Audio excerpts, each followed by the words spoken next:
Okay, I've got my copies. I've got a stack of copies here on printer paper. I normally cut my pieces out of printer paper, but actually since I did it on this thicker sketch pad paper, I'm going to cut my pieces out of this that will make them stand up a little bit better to the test of time. And what I'm going to use for cutting out the pattern is they're known as patterning shears.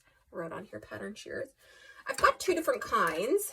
There is a smaller one and a larger one, and I'm going to show you the smaller one up close because I think it shows sort of what patterning shears are more clearly. You'll see there's scissors, like normal scissors, but there are two blades here on the top, and the blade that's cutting goes between them. And what that's going to do is it's going to cut out the paper at that width, which again is sort of that perfect width for the foil.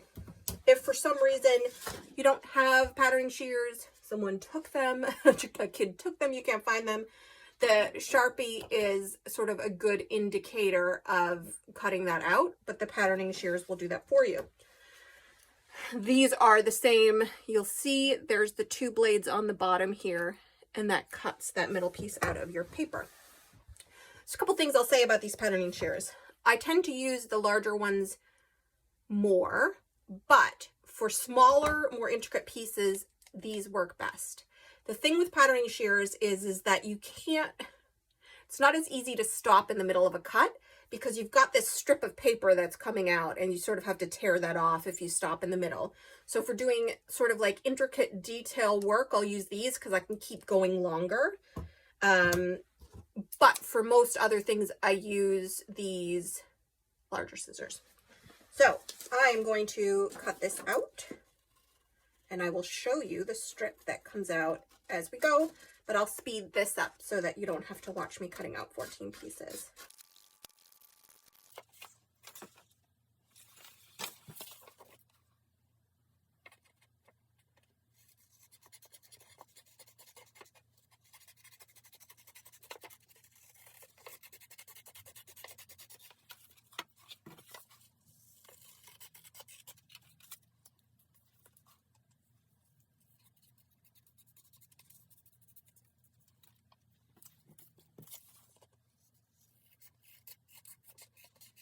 Okay, so now I've got my pieces cut out.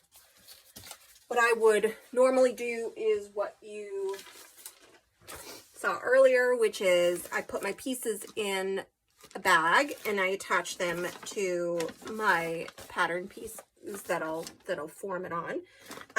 For the purpose of this video, I am not going to do that.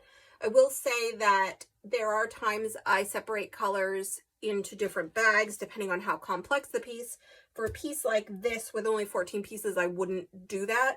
Sometimes I might mark on the pieces if they're supposed to be clear or blue.